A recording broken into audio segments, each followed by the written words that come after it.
we'll go from there. Okay, so we left off on Monday talking about linear regression.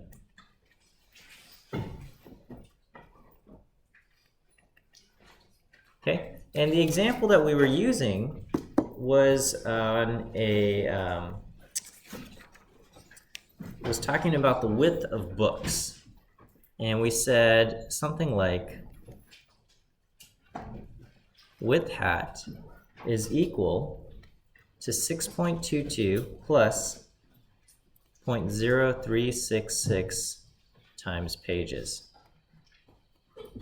Okay? And again, what we are trying to do is we are trying to use the number of pages. So if we know the number of pages,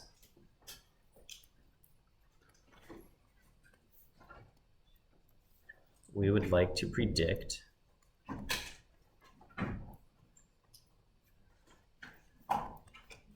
the width of the book.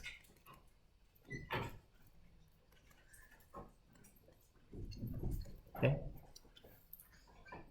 Just kind of an aside, the variable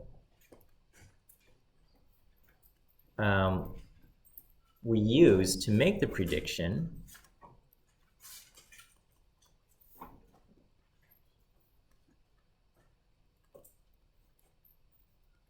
is also called the predictor variable.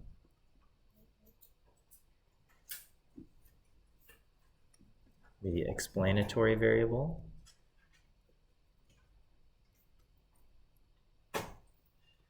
and sometimes the independent variable. I don't really care for the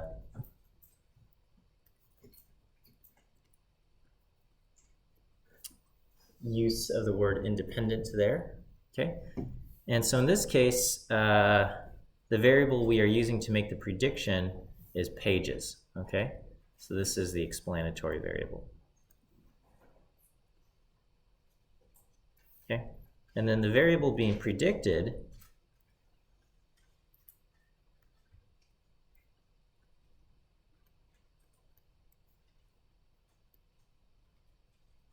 is called the predicted variable.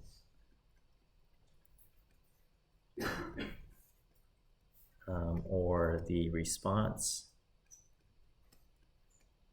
variable, or the dependent variable. And again, of these, the independent dependent is my least favorite terms. But it exists in the literature, so I will put it right here. Okay, so we've got the explanatory, and over here this is our response. Okay, so if this is our equation, we said, you know, if a book has 100 pages, what do we predict its length to be, or its width to be? Okay, so let's go ahead and maybe what you can do is just predict the width of the book for books that are 100 pages, 200 pages, and 300 pages long, okay? Using this equation here, or this linear regression equation. All right, so we'll go ahead and, all right, I'm gonna flip to the next slide here. No, sorry. All right, so make predict the width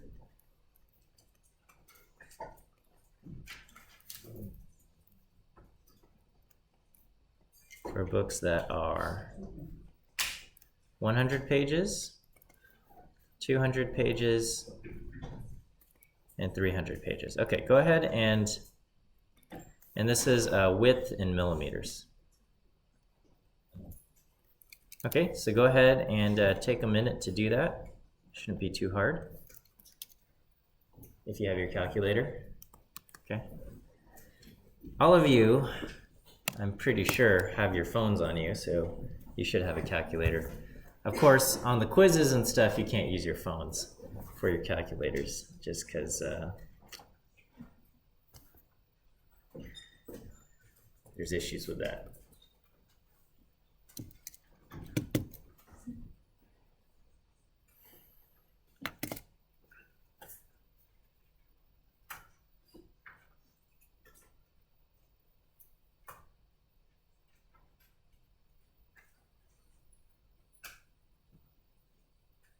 Do your phone calculators respect order of operations? Not really, huh? Or do they? Maybe? I don't know. I think they go linear in sequence. I'm not sure. Okay. All right, what do we get? Answers? 100 pages, what's the width? 9.88 millimeters. Okay. Am I going too fast? You guys need another minute? No response again. Okay. 200 pages, what do we get? 13.54. Okay. And then what's the last one? 17.2. Okay. All right. Now, what did we? What is the bump? How much did it change? How much did our predicted width change to go from 100 pages to 200 pages? What's the difference between these two numbers?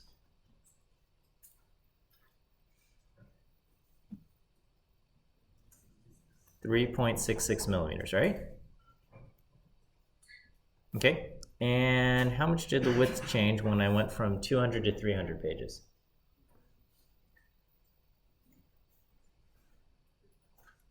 The same, 3.66. Okay. So let's say the multiplication button on your calculator was broken. All right. Can you predict what we would put in here? If you're not allowed to use the times button, what would you do?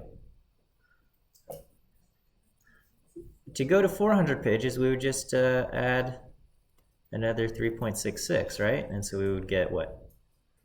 20.86 millimeters?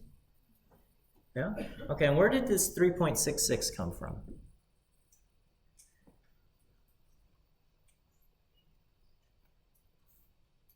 It came from over here, right? This is 0.0366. And if I multiply this by 100, I get 3.66.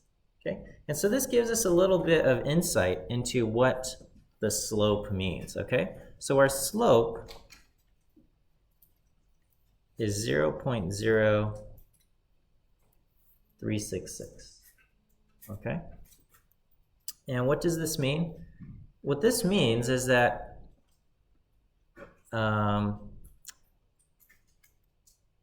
if I add 1 page to the book,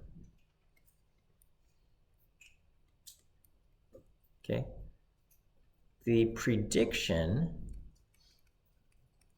and it's important that we include the prediction because it doesn't mean that this is always how it happens, right? We can't make predictions for individuals or talk about just what happens to an individual, but just overall, on average, okay, the prediction for the width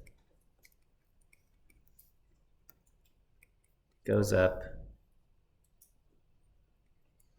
at 0.0366 millimeters, which means if we add 100 pages to the book,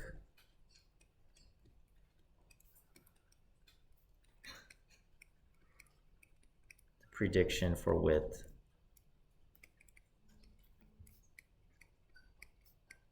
goes up 3.66 millimeters, okay? And the general interpretation, okay, so this is the interpretation for this case, and just kind of your generic slope interpretation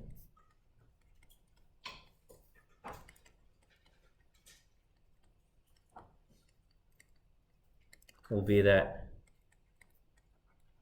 if we increase, or maybe I shouldn't say if we increase, okay?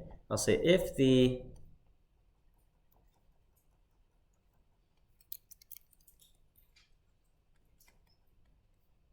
x variable goes up by 1, okay, the associated prediction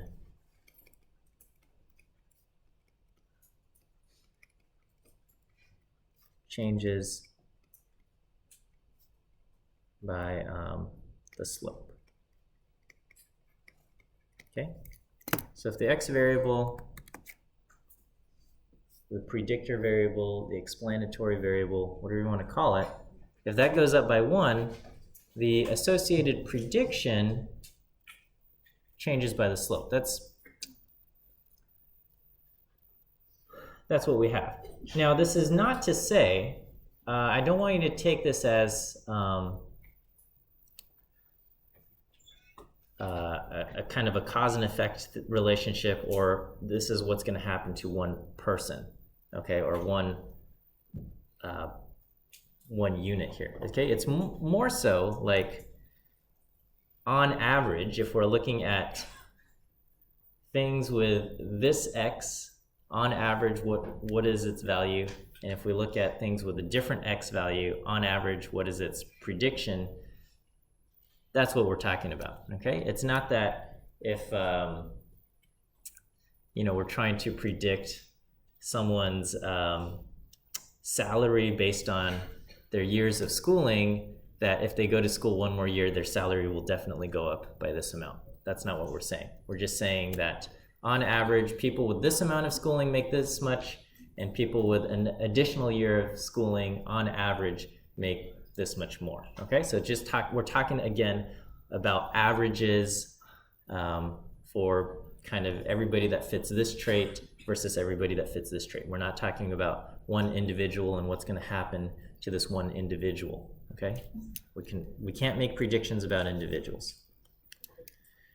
All right, so generic slope interpretation, if the x variable goes up by 1, the associated prediction changes by the amount of the slope. Is that okay? All right, and then I'll just write, be careful not to assume a cause and effect relationship.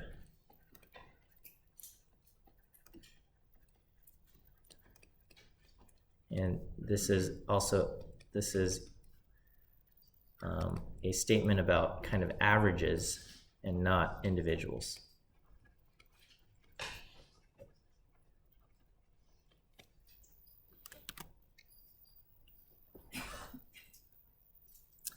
Okay, so that is the slope, and then the other aspect, so this is the slope. The other aspect is the 6.22, and that is the intercept.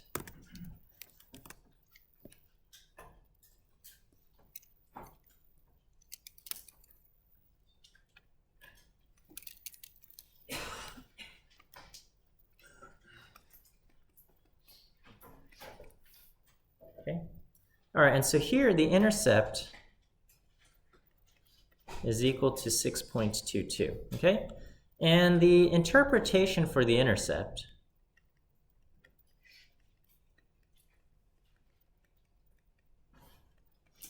is, you know, the prediction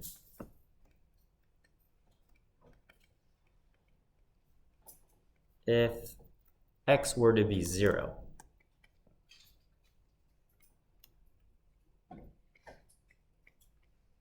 Now, sometimes it does not make sense for x to be 0.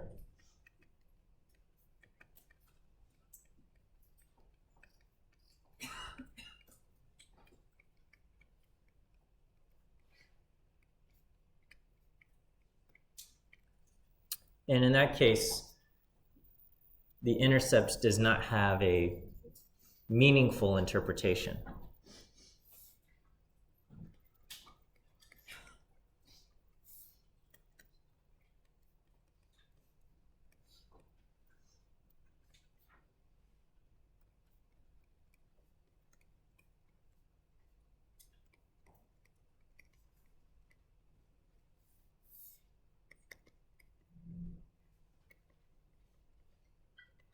Okay, so for example, in this case, the intercept is 6.22. 6.22 millimeters. And this means if a book has 0 pages,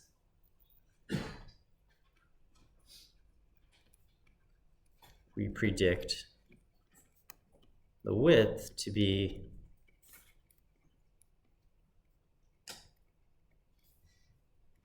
6.22 millimeters. That kind of makes sense. I guess it's like if you take a book and you tear all the pages out, you're left with the covers, and how thick are the covers? I guess on average 6.22 millimeters, something like that. You know, in some cases it makes sense. Like, for example,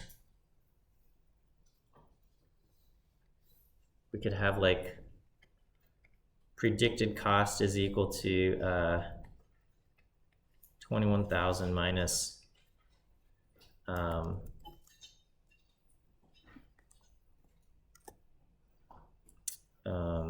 don't know,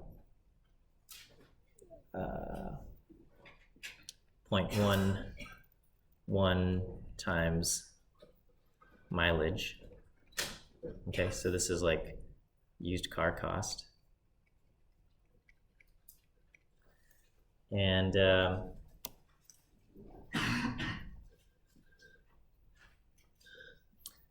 so if this would be kind of like if the car has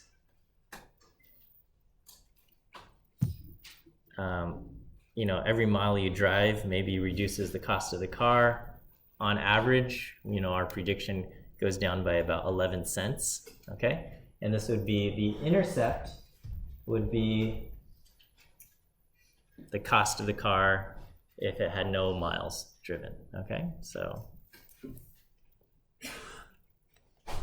21,000 is our prediction for a car with no mileage. So basically a new car. Versus, and then, so that's the intercept, and what's the interpretation of the slope?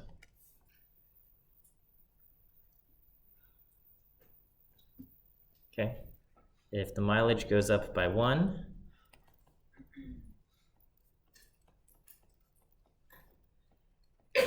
you know, our prediction for the cost of the car goes down by 11 cents.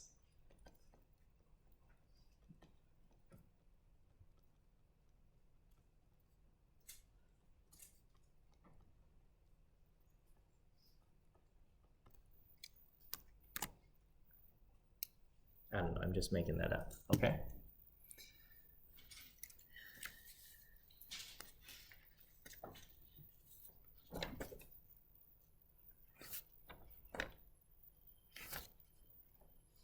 All right, is that okay?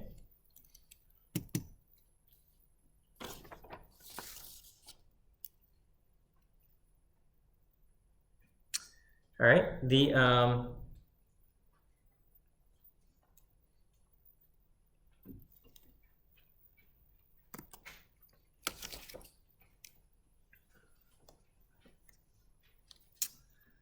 there's a few other terms that we want to do, okay? One is known as the residual. The residual is the difference between the actual value and the predicted value.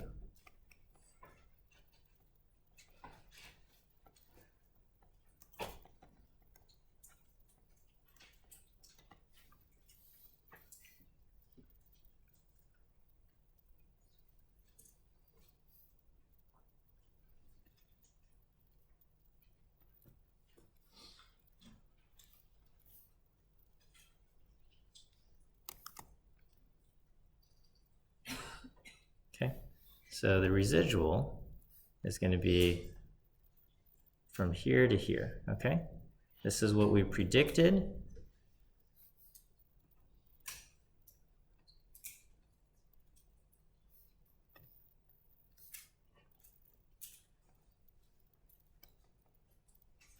This is the actual, okay?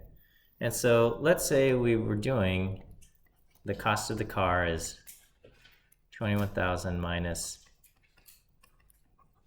times the mileage, okay? So the predicted cost, so let's say there's a car with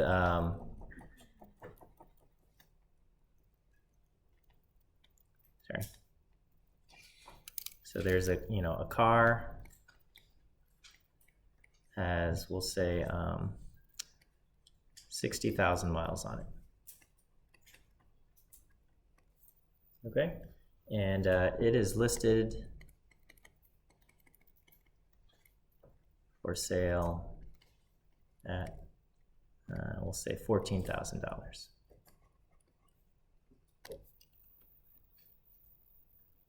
Okay, and so the question is this more or less than what our trend line predicts? Okay, is this, according to our trend line, is this a good deal or a bad deal, right?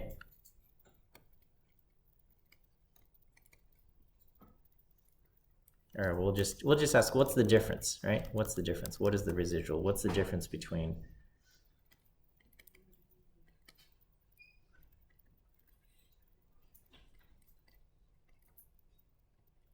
the asking price and the predicted price?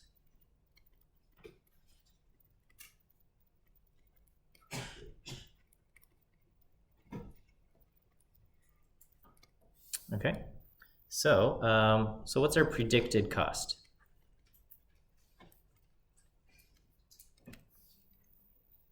Okay, so the predicted cost, yeah, exactly, is 21,000 minus 0.11 times 60,000. So we get 21,000 minus 6,600. And what is that? 14,400. Okay, so according to our the predicted cost is that it should cost 14,400, and the actual is 14,000. Okay, so in our case, the actual value is below what we predicted. Okay, so the residual is the actual minus the predicted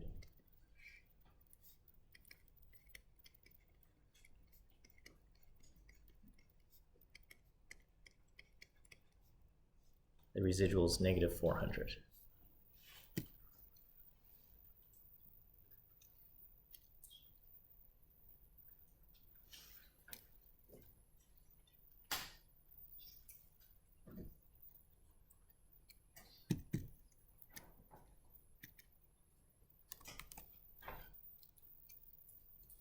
Okay, is that good?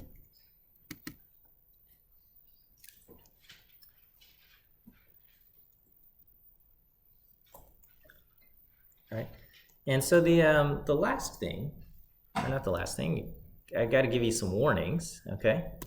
And another aspect called the R-squared value, okay? So we have something called R-squared. This is known as the coefficient of determination. And it is technically, if you, for linear regression,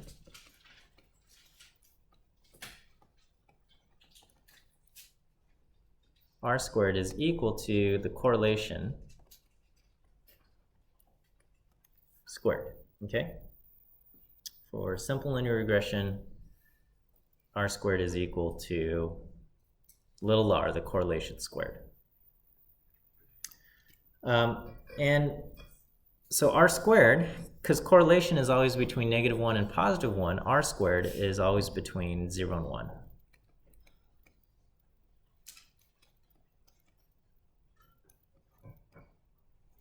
Okay, and it can be roughly translated as, you know, how good is the linear regression model, okay?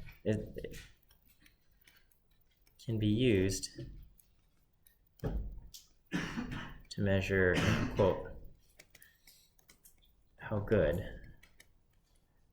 the linear regression model is.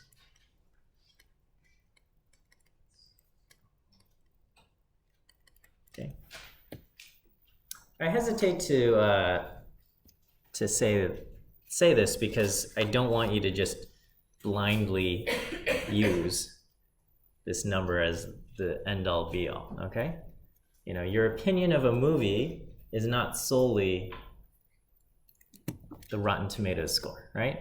So it can be used to measure how good a movie is, but you can enjoy movies that don't have great ratings, and you can also hate movies that have great ratings, okay? So it's not necessarily the answer to everything. Similarly, R-squared is not the answer to everything there either, okay? But it can be thought of as kind of the amount of variation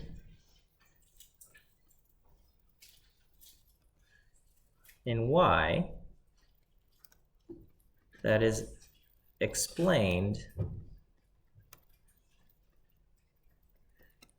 by X, okay? So, all right, so what does that mean? It just means that,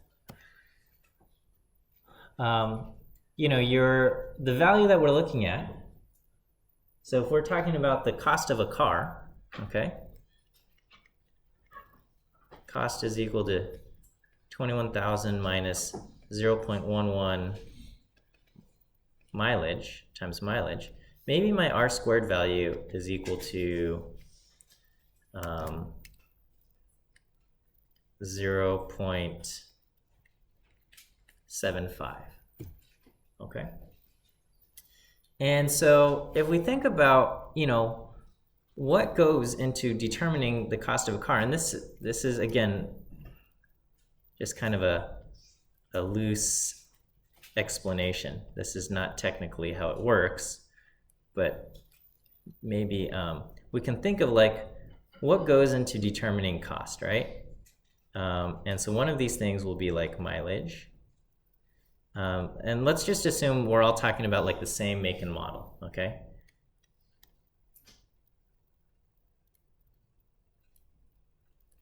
Okay, just so that we're not like comparing Honda Civics to Porsches or something like that, okay? Because obviously those will cost different amounts, okay? So let's just say we're looking at the same make and model, okay? And what's going to explain the cost, different costs that we see, okay? One will be mileage, the other will be like the condition, has it been in any accidents, okay? Things like that. And we can think of other things that are going to explain, you know, like other features. Does it have, I don't know, a working air conditioner or something like that, right? And so there's a bunch of things that could determine cost. And what this is saying is that if we know the mileage, this explains about 75% of what goes into cost, okay? And part of that's also because mileage is related to other things, right? So in general, cars with high mileage will generally be worse condition. Cars with less mileage will generally be in better condition, okay? Because things like age and mileage and all of those things go together. And so we can think of this as, you know, 75% of the variation in cost. And when we say variation in cost, we're talking about just the fact that different cars of the same make and model, when they're used, cost different amounts, right? 75% of the variation in cost can be explained by the mileage.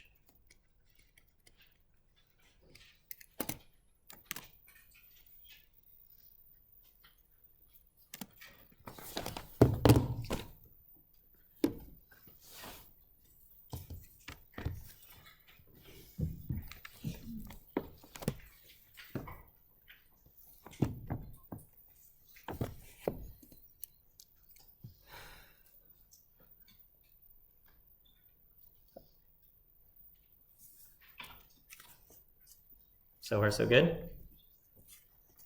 Okay, and then the last bit is I've got to give you some warnings. Okay, so linear regression is really great, okay? But it can be misused, okay? So warnings. And I gave you some of these warnings when we were talking about correlation, and the similar warnings hold here, okay? So same warnings as before. Linear regression only works for linear relationships.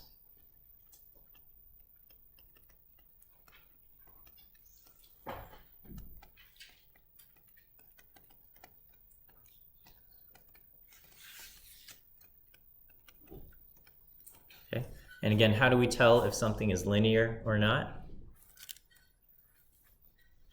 So, you know, we must graph it first.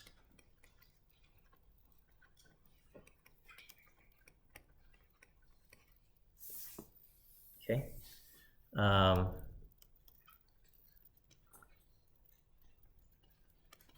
Correlation is not causation. I already said this last time, right? Correlation is not causation. Okay, so I don't think I need to explain that again. I think I gave you this warning as well. Outliers can significantly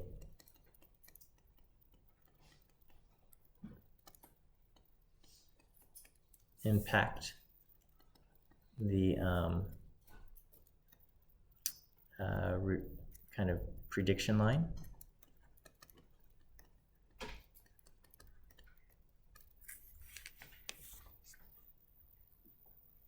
And then the last one, and this is probably the one that gets violated the most, is do not extrapolate.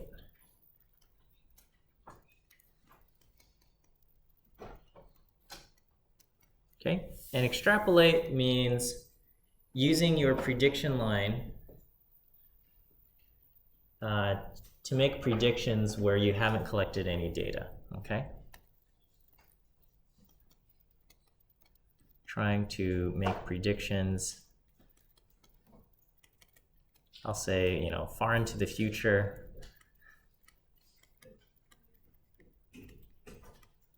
For where no data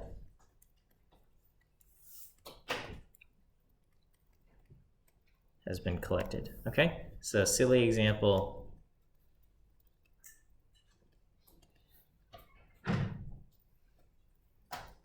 Okay, let's say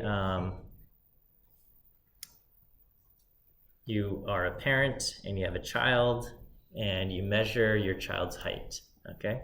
As soon as they are able to stand, you start measuring their height, and between ages 2 and 12, they get taller every single year, okay? And it fits a linear trend, and you fit a linear regression equation, and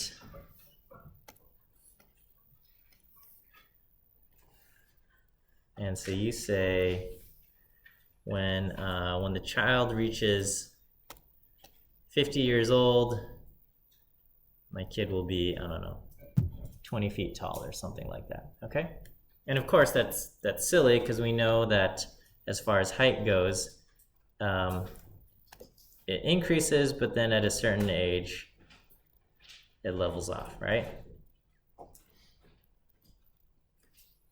Maybe even shrinks, okay? So just because the trend has been linear for the past X years does not mean that it will continue to be linear in the future, okay?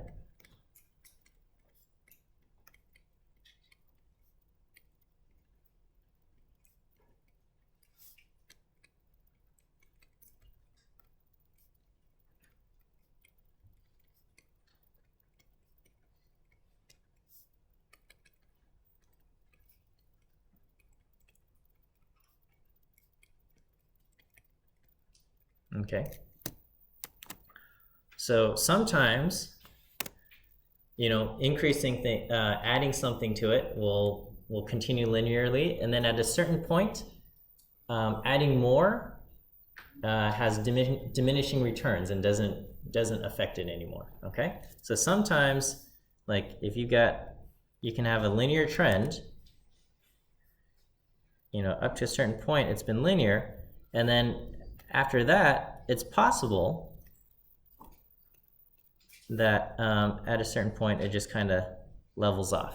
Okay, and in other cases, once you reach a critical point, it suddenly accelerates and you can take off this way. Okay, and it's hard to know. You don't know until you've collected data in that region.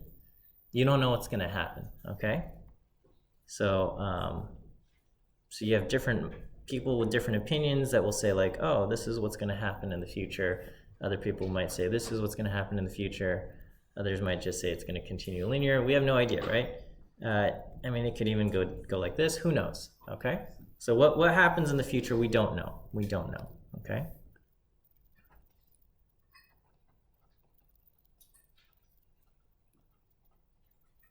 Okay. So those are some warnings about linear regression. Okay. All right. Okay, I'm going to keep moving on. And so that wraps up chapter 4, and now I'm going to enter chapter 5, which is on probability. Okay. I know we got to just keep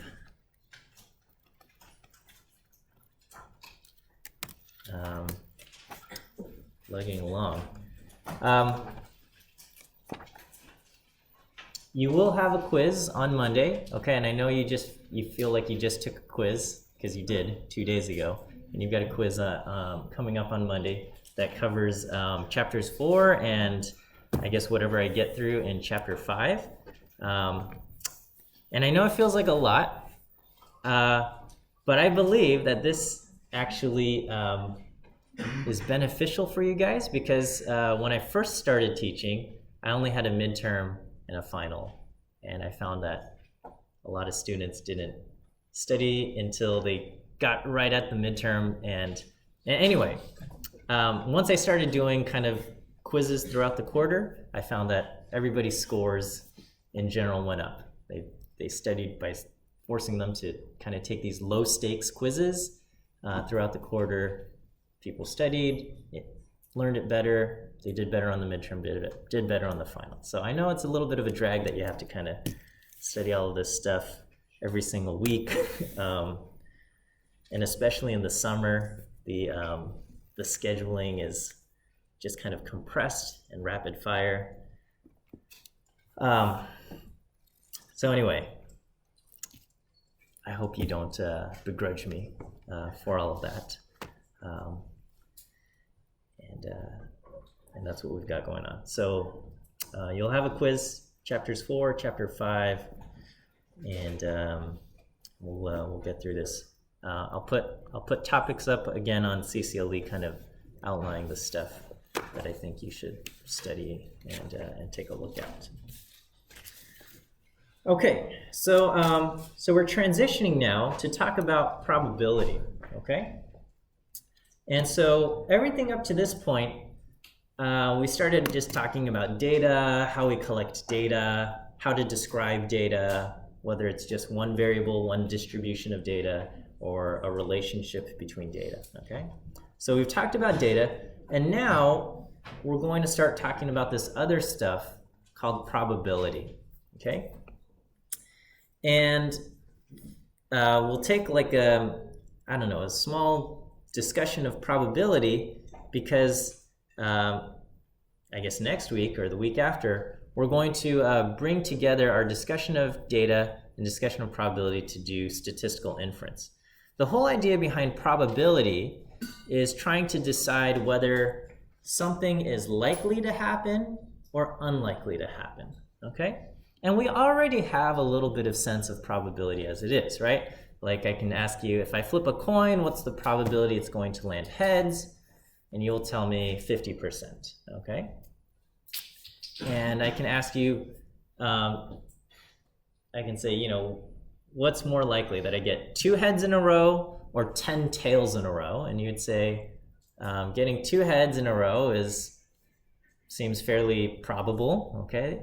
But getting 10 tails in a row seems highly improbable, okay? So we already have kind of an internal sense here. And so today's chapter is going to kind of maybe formalize some of this stuff with rules. Probably some of these rules you've already seen. But this will give us a way to determine, I guess with a little bit more precision, the probability of a certain event and how likely or unlikely something is. Because later on, when we do statistical reasoning, we're going to be asking questions about, is the data that I have, is this a probable, like, what's the probability of getting this data that I have, okay? And we want to be able to ask that question, so we have to review the rules of probability first, okay? So probability is all about kind of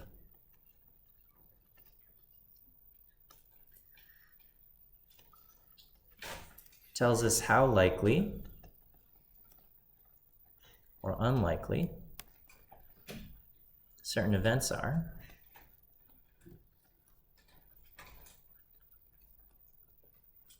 Okay. And this will be useful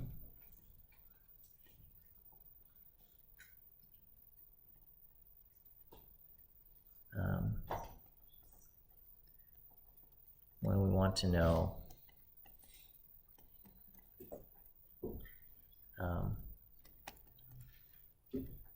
if our data is likely or unlikely to be observed.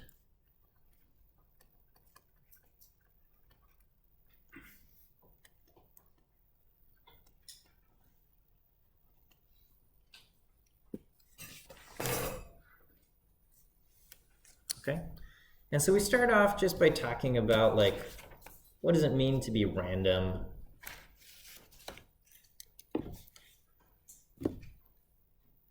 Because a big assumption in probability is that there is such a thing as randomness, right?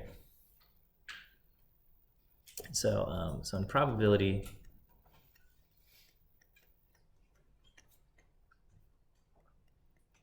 we assume certain events are random.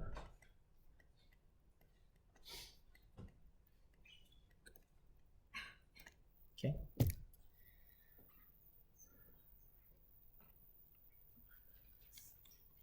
And as far as random goes, random will mean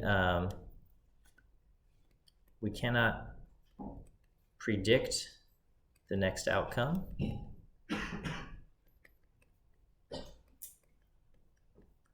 And that there's no pattern in the outcomes. No pattern in, I guess, individual outcomes.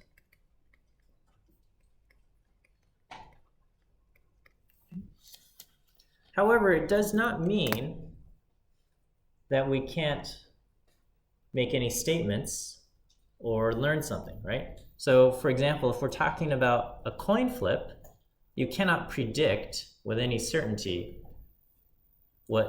how the coin will land, okay? And you cannot, there's not going to be a distinguishable pattern in a sequence of coin flips, okay? However, we can still say that in the long run, coin flips should be 50% heads and 50% tails. We can still say stuff like that, okay? So we can't predict the next outcome. There's no pattern in individual outcomes, okay? But we can still make statements about kind of the probability of something happening, okay?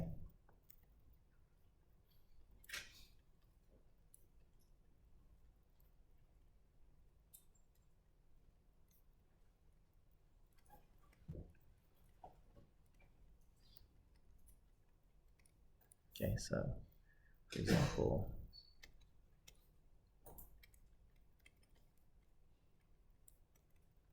land heads of probability equal to 0.5. Okay, but an individual coin flip cannot be predicted.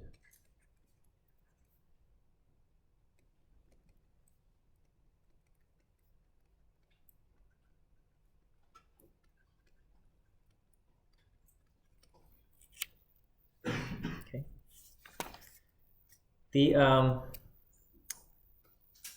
The book makes a distinction, and it's an important distinction, between what we call theoretic and empirical probabilities.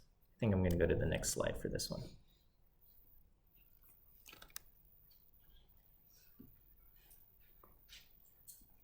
Let you guys catch up for a second.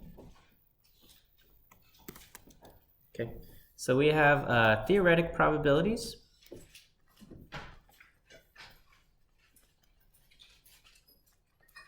And this is probability values kind of are determined by mathematical rules.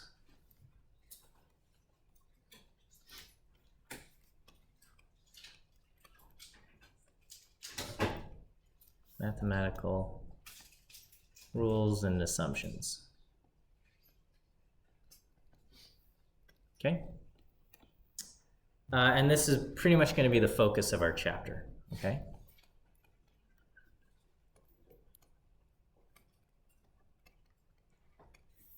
Okay, and then on the other hand, we have empirical probabilities.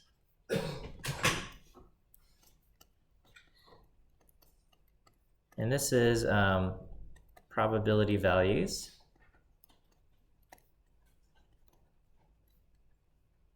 are estimated by kind of experimental outcomes or simulations. And I think this is going to be a future lab. I think this lab you're doing linear regression, and I think the next lab you'll do some probability stuff. Okay.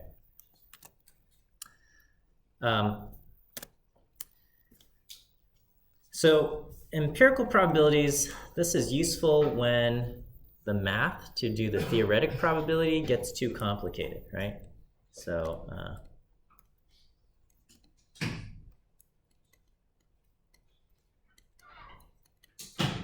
math is too complicated or doesn't exist.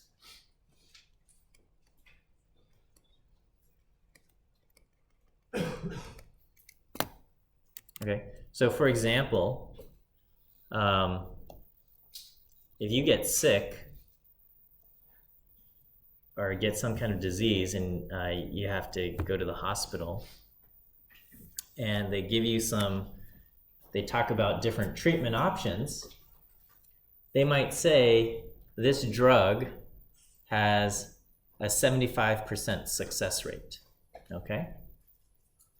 So you're thinking, okay, if I take this drug, 75% probability of getting better or something. Okay, where did that 75% come from?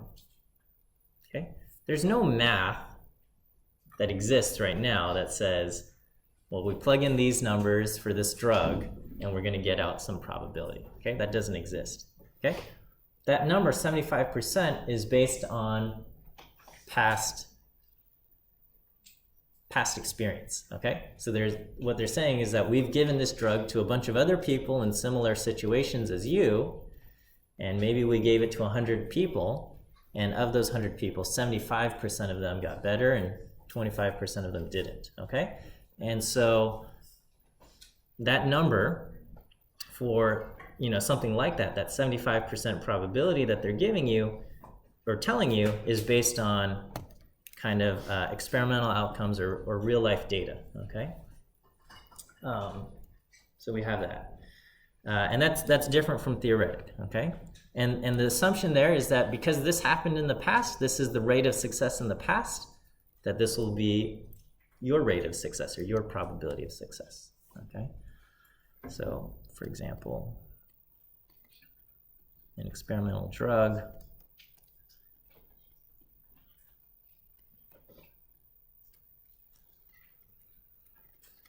75%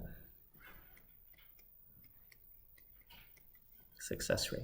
Okay, this is based on past outcomes. Okay, other things. A lot of times in sports, whenever there's a big game, even not big games, they produce probabilities and odds. They put odds and probabilities on all sorts of sporting events, right? So you go to Vegas, you can gamble on any kind of game and outcome, and all of that stuff is based on simulations. Okay, maybe not all of it, but a lot of it is, okay, based on kind of the experimental data and simulations. They're coming up with some kind of probability that one team is going to win versus another. But anyway, today we're going to focus on kind of these theoretic probabilities, and I think these are a lot of these rules you're familiar with, and some of the other ones will kind of introduce some new terminology and whatnot. Okay, so rules for theoretic probabilities.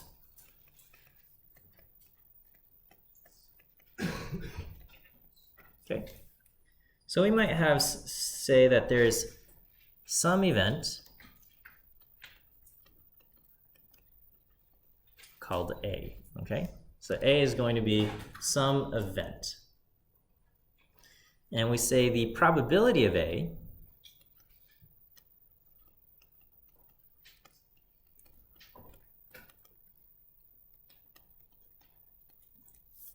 is P of A. Okay. And the probability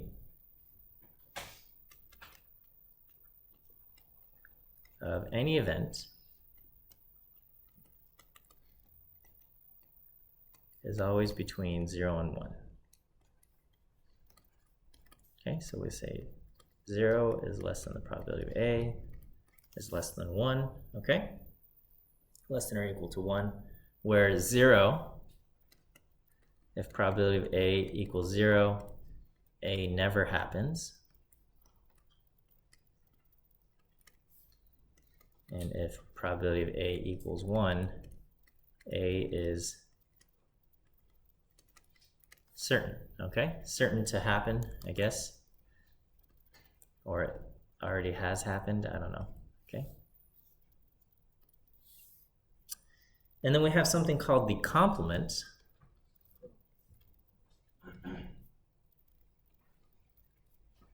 The complement of A, and this is basically the outcome where A did not happen.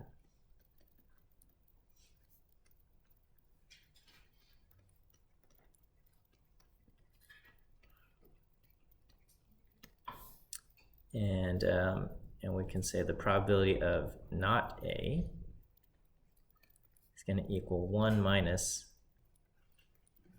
the probability of A.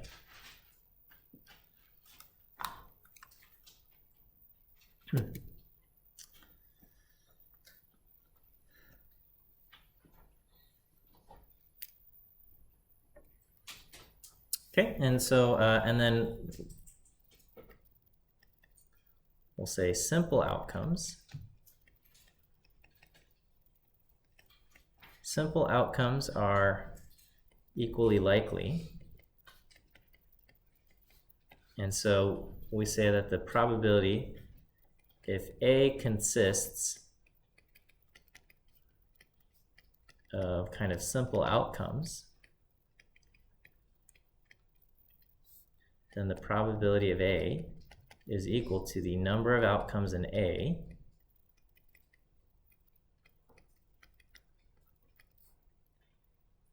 divided by total number of outcomes.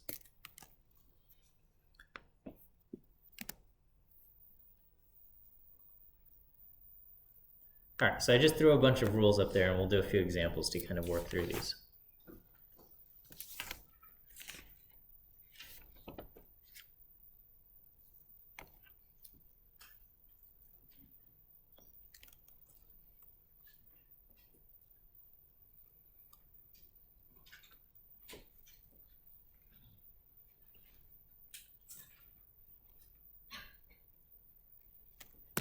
Okay, so if we just have a coin, all right, coin has two sides, heads and tails, all right, and then we just ask what's the probability of heads.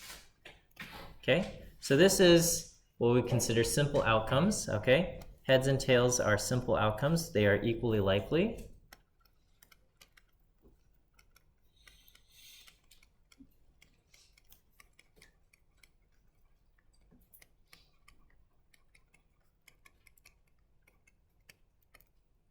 Question mark, they are equally likely. Okay, so the probability of heads is going to be is equal to the number of outcomes in heads divided by total number of outcomes.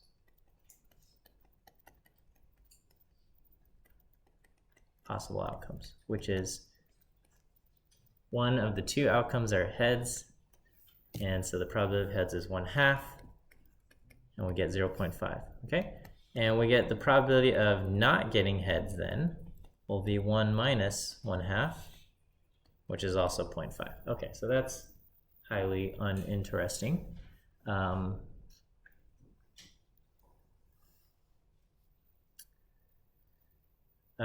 we can expand this, right? Just a little bit here. And we can say,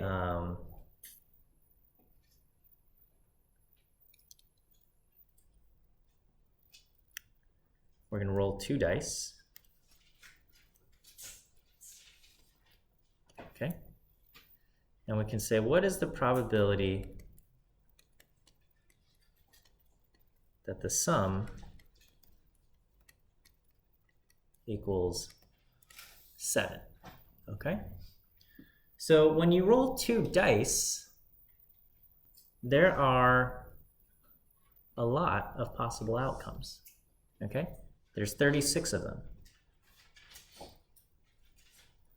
Okay, so when we say what is the probability that the sum equals 7, okay, the wrong way to do it is to say the possible outcomes are they add up to 2 or 3 or 4, 5, 6, or 7. So 2, 3, 4, 5, 6, 7, 8, 9, 10, 11, 12. That's 11 possible outcomes. And then you'd say, well, 7 is one of those 11. And we get probably 1 over 11. That would be wrong, because that assumes that all of them are equally likely. When we roll 2 dice, we have to turn everything into simple outcomes, outcomes that are equally likely. Okay? So with 2 dice, there are 36 possible simple outcomes.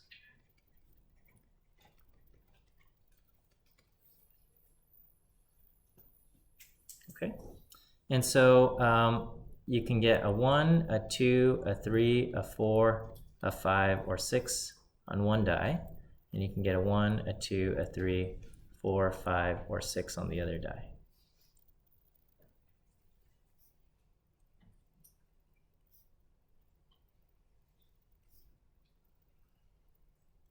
Maybe I'm going to regret trying to make this table here.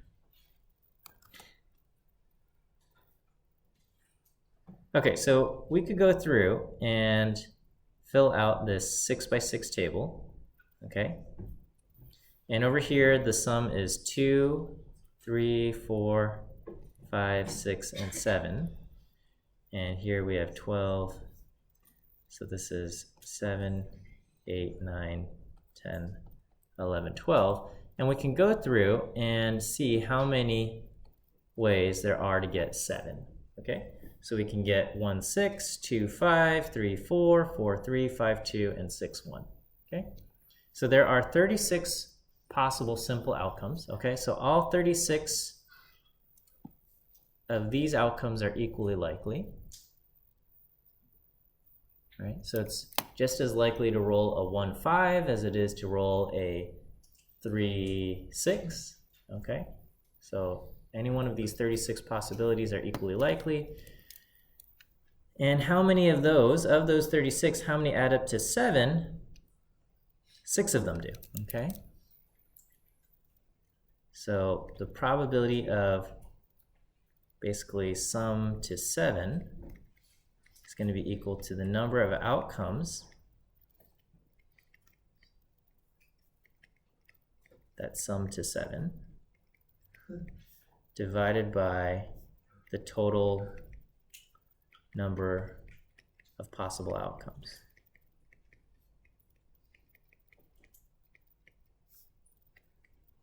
Okay, and so we have 6 outcomes that add up to 7 out of a total of 36 possible outcomes. So the probability of a 7, I should say, rolls that sum to 7 is 6 out of 36, which reduce to 1 out of 6.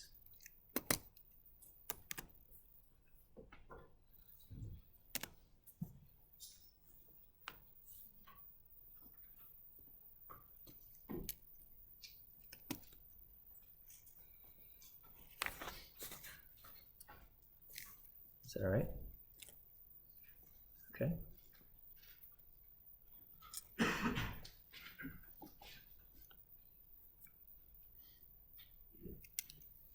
guess I'll write this as die 1.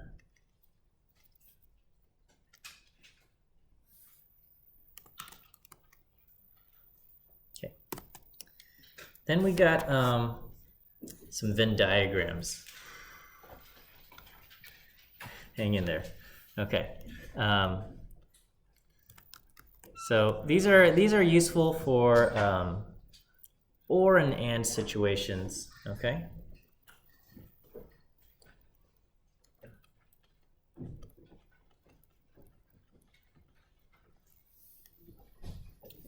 So we'll say, the probability of A or B,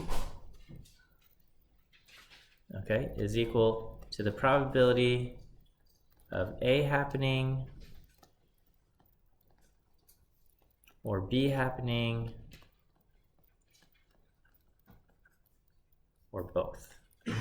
Okay, so the or is always an inclusive or, okay?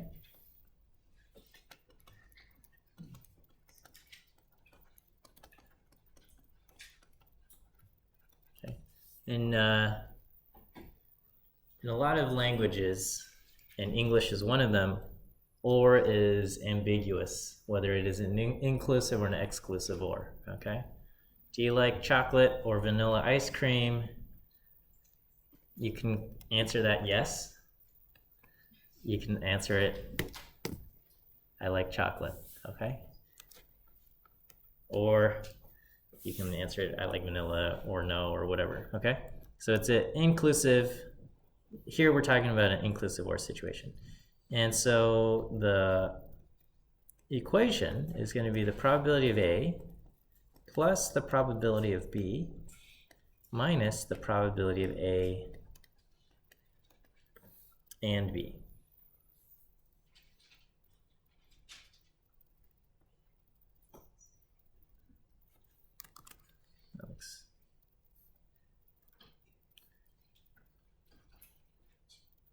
So here's it.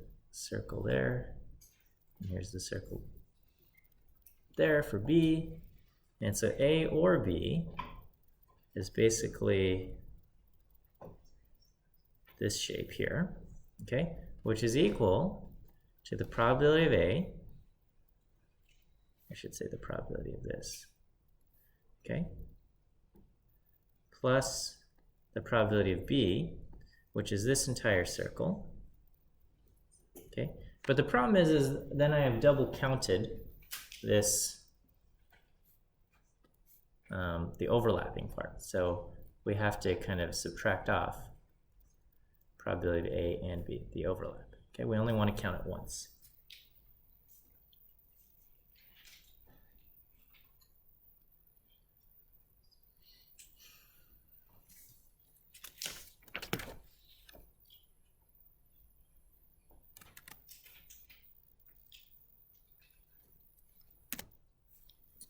All right, so I can say we surveyed 240 people, and we'll say 80 have a dog, 70 have a cat, and we'll say 30 have both dog and cat.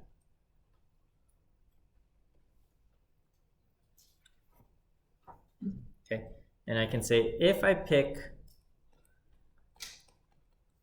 one person at random, what is the probability that they have a dog or a cat? Okay, and so that means what's the probability that the person has a dog or a cat or both?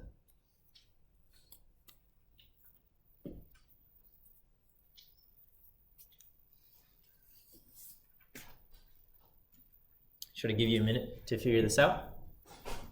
All right, go ahead and take a minute to work through this.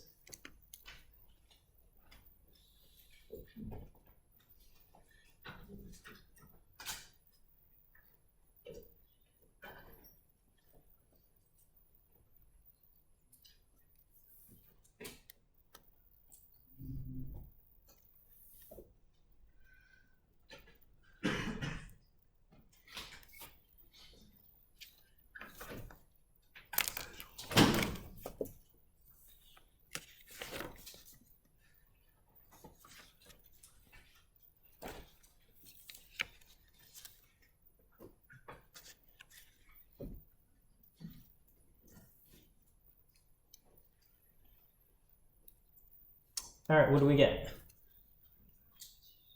What was that? Any answers? Need another minute? Okay, 0.5, yes, that is the answer. Okay, so the probability of dog or cat will be the probability of dog plus the probability of cat minus the probability of dog and cat. Okay, so we've got 80 over 240 plus 70 over 240 minus 30 over 240, right? Because here, if we're picking one person at random, all 240 people are equally likely, so we put that in the denominator, total number of possible simple outcomes. And then how many are included in dog? 80 out of 240, and then cat 70 out of the 240. Okay, so anyway, we add this up, and we get 120 out of 240, which simplifies to 1/2 or 0.5.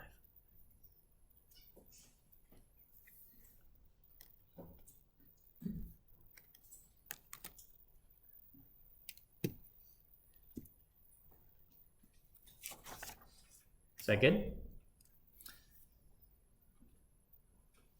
Let me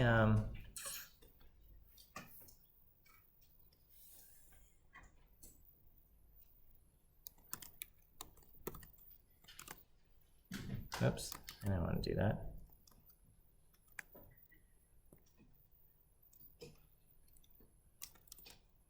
Okay, let's just do this. Okay, so this is new slide.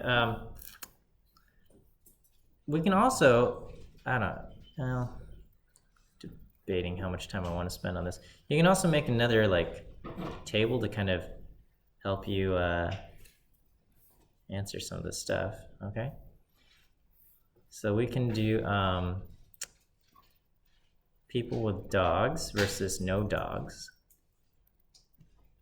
and people with cats versus no cat, okay? And how many people total do we have? We have 240, okay? And where would I put this number 80 in this table? This is the total number of people with dogs. So we're going to put an 80 here, okay? And how many people have cats? There's a total of 70 people with cats. And this number here for 30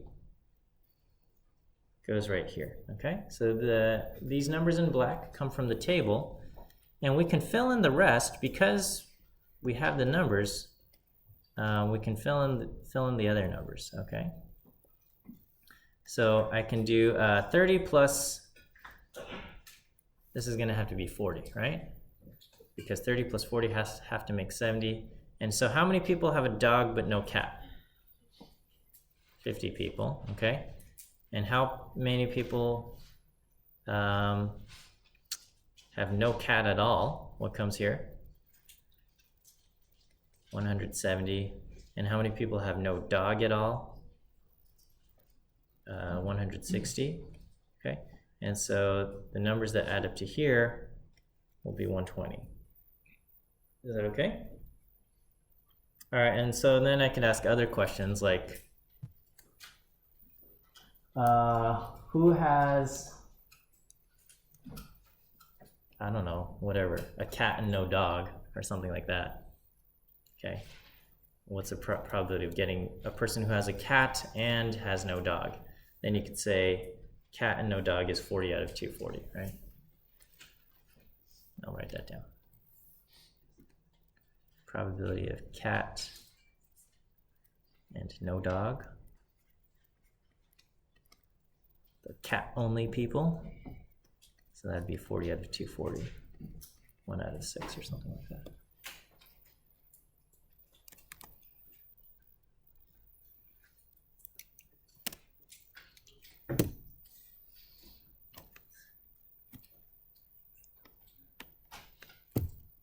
I'm a dog person. And I'm allergic to cats. I don't know why I told you that. Okay. I'll show you pictures of my dog if you want to see. I'm proud of him. Okay. All right, so that's what we've got. So that's the OR.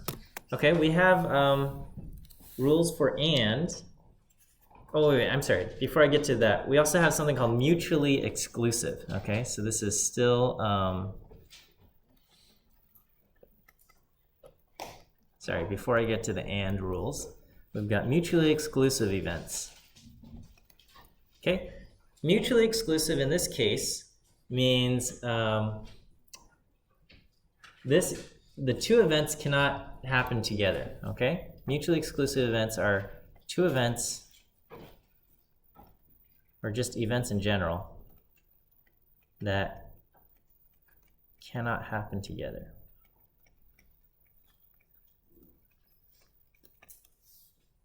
All right, so so basically if A and B are mutually exclusive,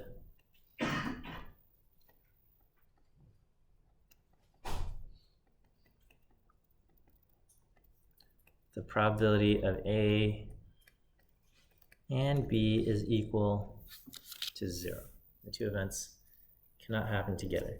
So it'd be something like A is, I don't know, a number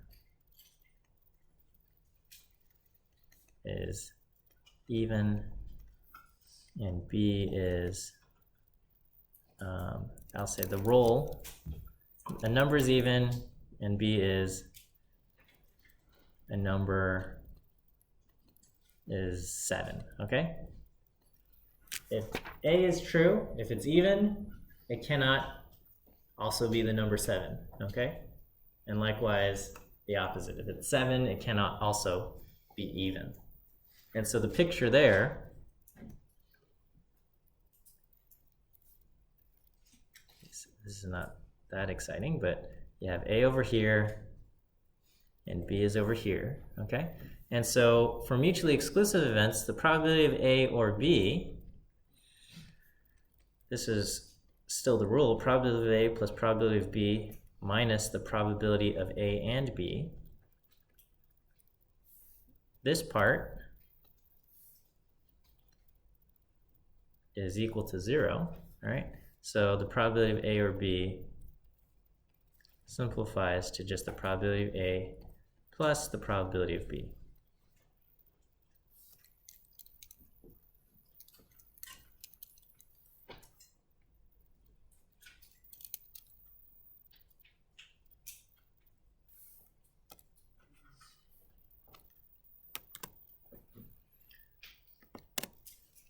Okay. So is owning a cat and owning a dog, are those mutually exclusive? They are not, okay? Because you can have a cat and you can have a dog at the same time, okay? Owning a cat and owning a dog are not mutually exclusive because they can happen together, okay? However, being a dog owner and being a non-dog owner at the same time is not possible, okay? You cannot, it's not like a Schrodinger's dog situation where you cannot both have a dog and not have a dog at the same time, okay? So those are mutually exclusive. But having cat and dog are not mutually exclusive because the probability between those two things are not zero. All right. Okay, so that's mutually exclusive. You've got some homework exercises to go through that. All right. Okay, and then the last bit is on kind of conditional probabilities, and then we've got and rules. Okay, so I guess we'll start with kind of this conditional probability stuff.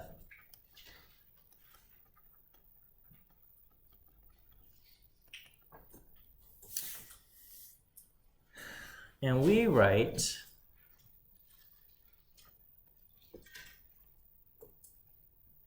okay, this is read as the probability of A given, that vertical line means given B, okay? And this is basically means the probability of A happening,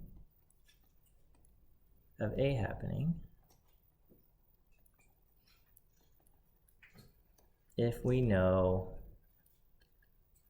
B has happened, okay?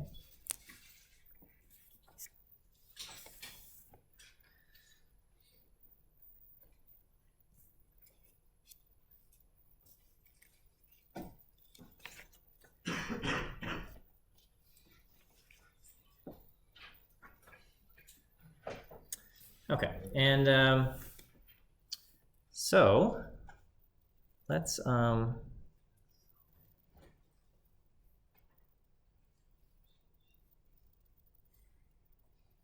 go back to our dog, no dog, cat, no cat. I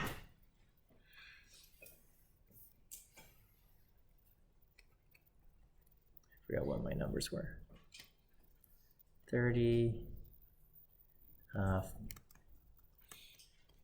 40, 70, 50, 80, 120, 170, 160. Okay. Okay.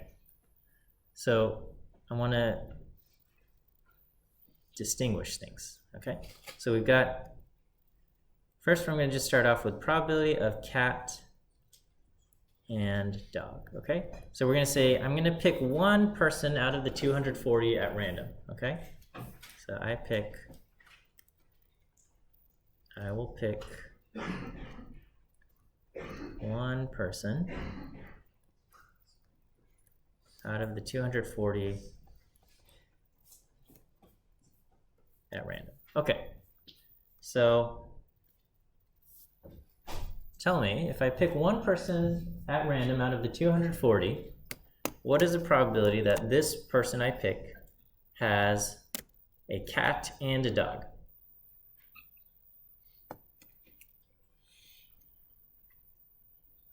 Okay, and what's your answer?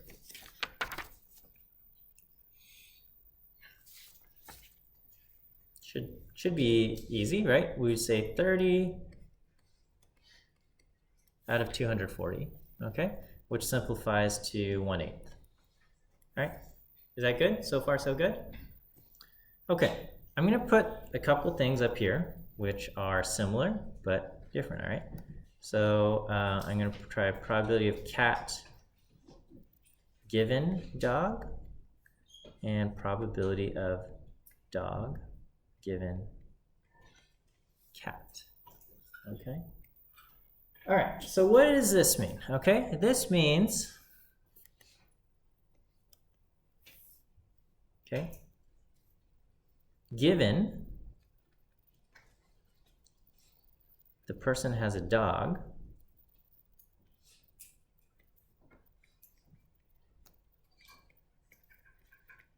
what is the probability they also have a cat?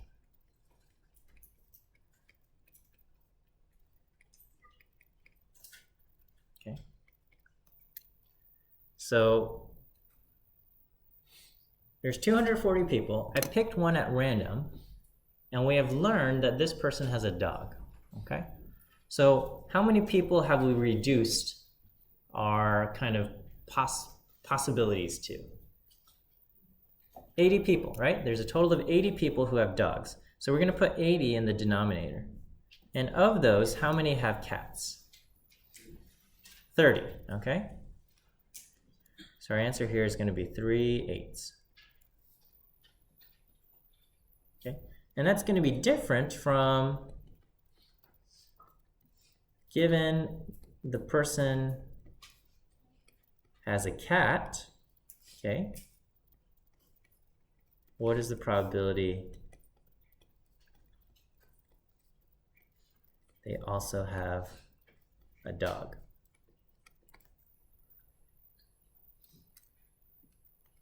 Okay, and what's the answer here?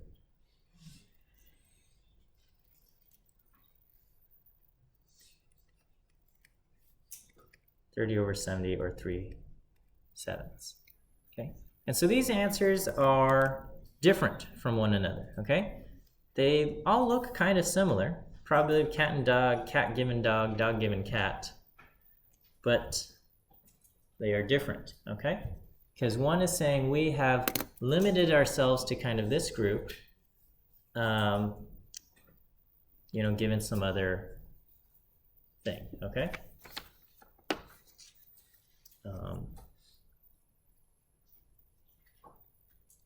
So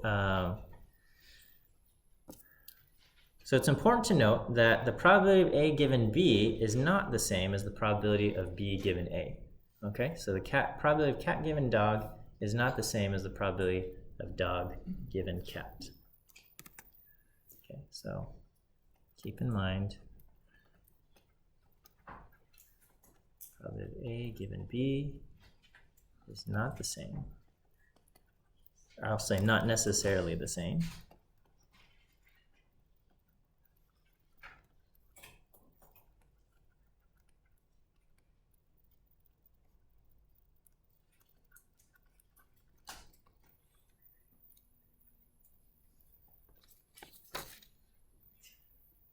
B given A. Okay. Let me see if I can think of another example here. Well, actually, let me keep expanding on this idea, and we'll try another example. Okay.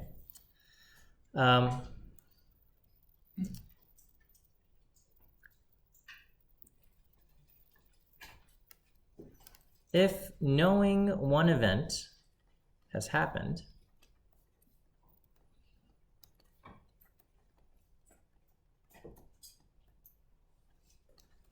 has no influence on the probability of a different event, probability of another event,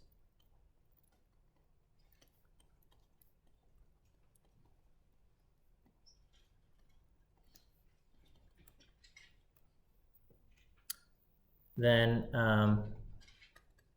the two events are said to be independent.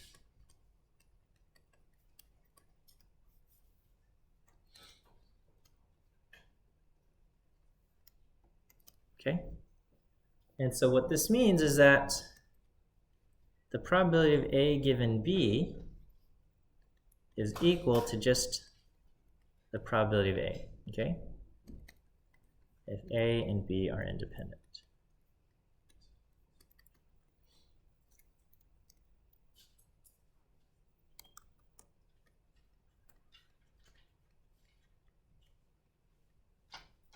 Okay. Or similarly, probability of A given B is the same as the probability of A given not B.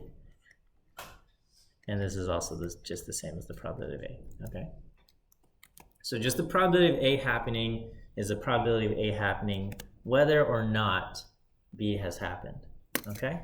So for example, what's the probability that the coin will land heads? 0.5, okay? So if I say probability coin lands heads,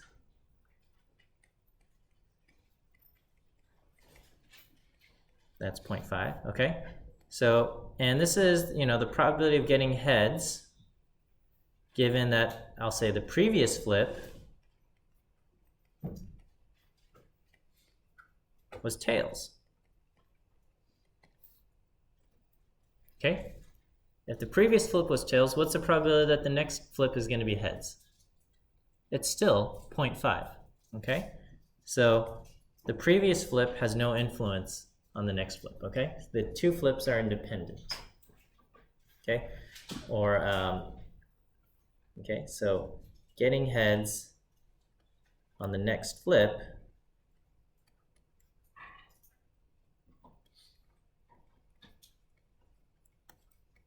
is independent of previous flips.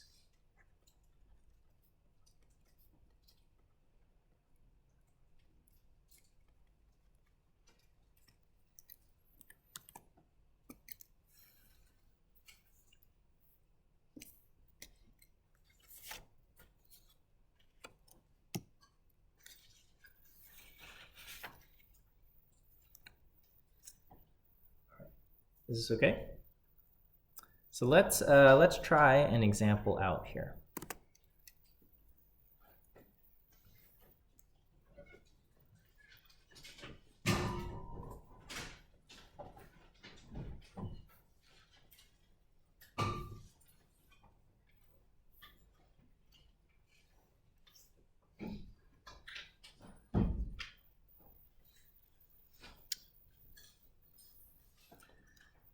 Okay. I'm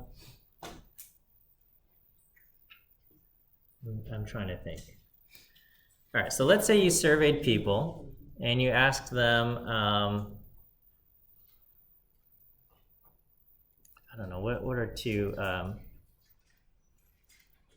do you like,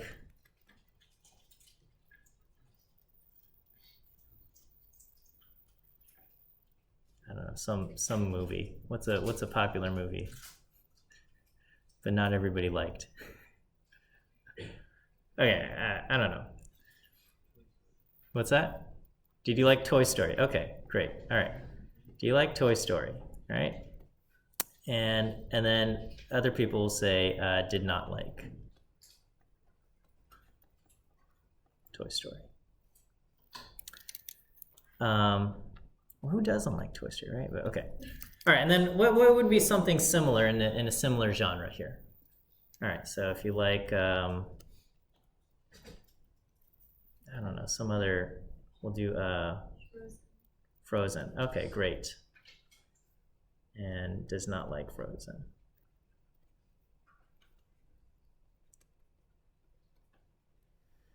Okay, so let's say we survey, I'm just completely making up numbers. Okay, so out of 1,000 people, how many people do you think like Toy Story? 1,000 out of 1,000. Huh? All right, let's do 650, okay? And 350 did not, okay. And out of 1,000, how many people do you think like Frozen? We'll go 500, okay? All right, okay. Of the 500 people who like Frozen, How many people do you think liked Toy Story?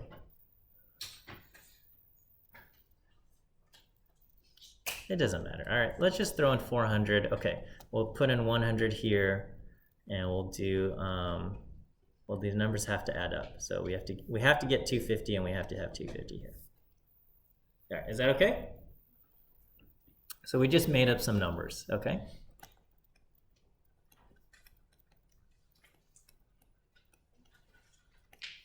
Made up numbers, okay. All right, well, anyway, okay. So the question is, what is the probability that someone likes Toy Story? Okay. All right. Here, let me just put a few questions up here.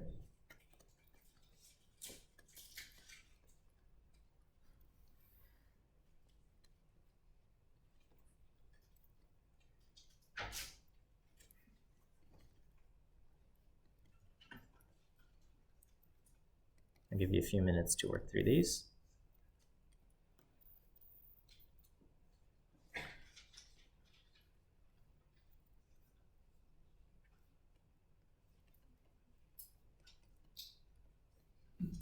Okay, so I'll give you a minute or so to answer these 4. Should be pretty quick, I think.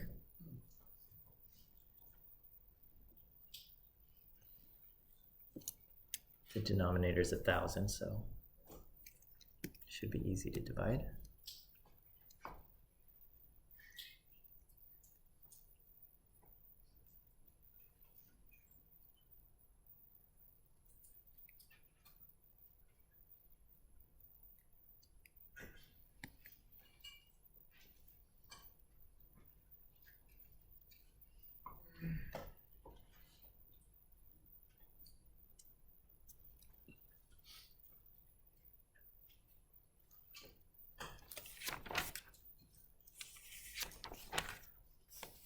Okay. What's the probability that someone likes Toy Story?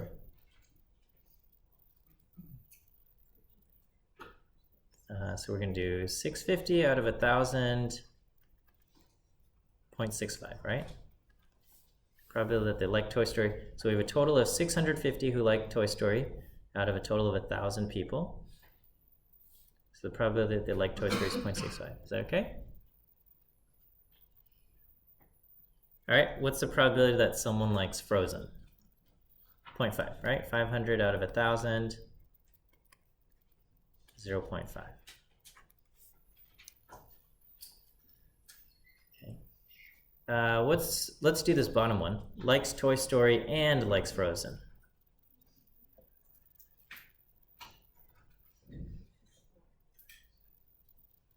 So likes Toy Story and likes Frozen. There's 400 people out of 1,000. And so we get 0.4.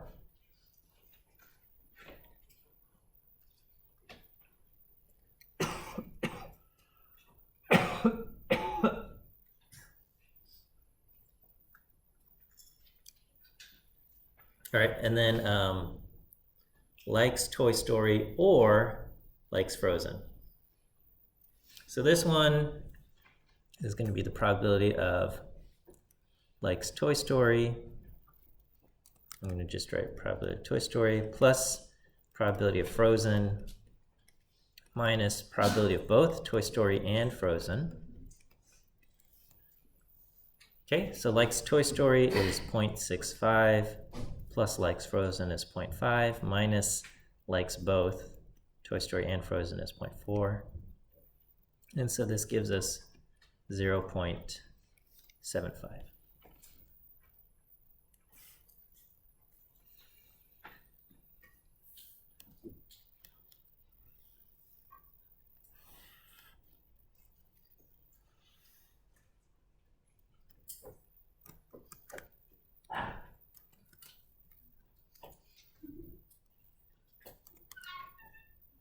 Okay, good?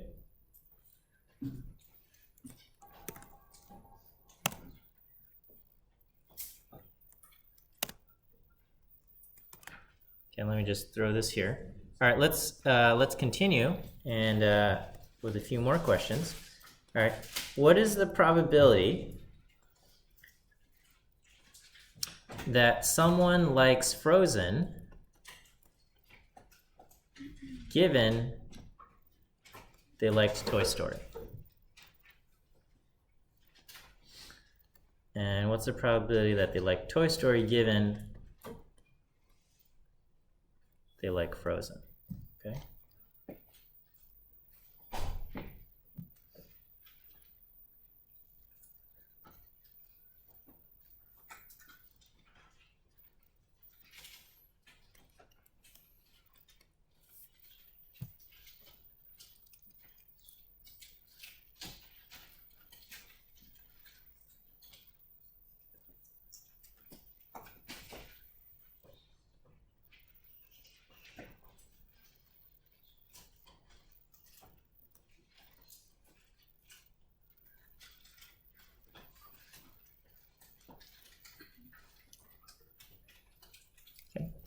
So the probability that they like Frozen, given that they like Toy Story, this is going to be everybody who, they first have to like Toy Story, and then on top of liking Toy Story, they have to also like Frozen.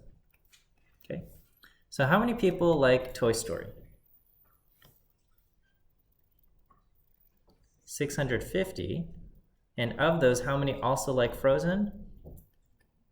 400. So I don't know what 400 divided by 650 is, but it's some number, okay? I guess I can compute it out, but you get something.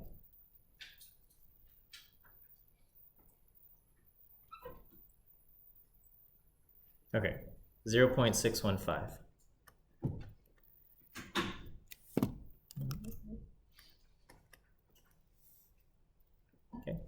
Over here, probability that someone likes Toy Story, they first have to like Frozen,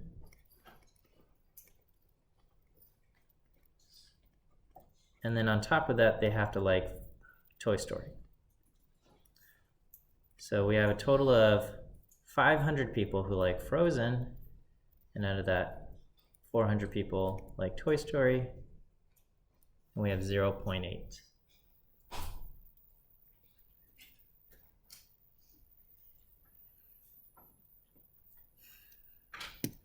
Is that okay? All right, and so here's a question. Is liking Toy Story independent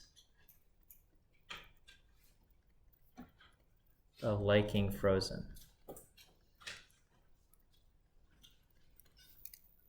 Okay.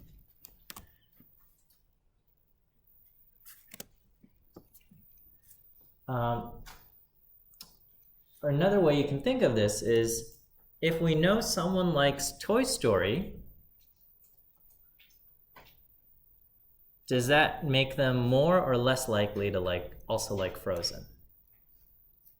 Or vice versa. If we know somebody likes the movie Frozen, does that make them more or less likely to like the movie Toy Story? Okay. And the answer is that they are not independent, and knowing how they feel about one movie does give us some information about how they feel about the other movie. Okay? So earlier we said the probability of someone liking Toy Story, okay, if we don't know anything about the person, the probability that someone likes Toy Story is 0.65, okay? So if we just pick a random person,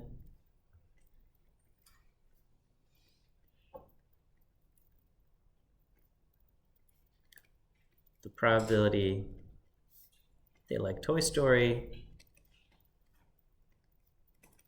is 0.65, okay?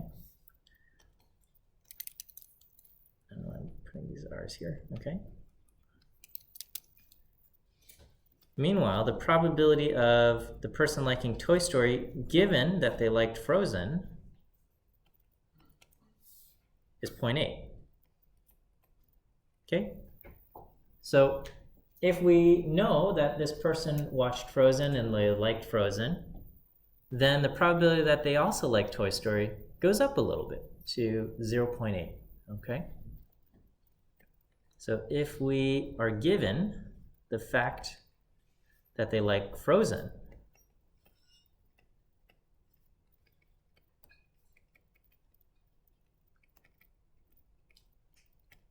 then the probability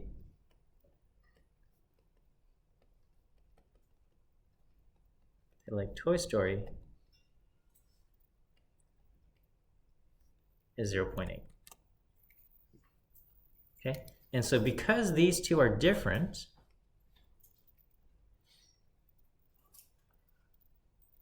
they are different, means that they are not independent.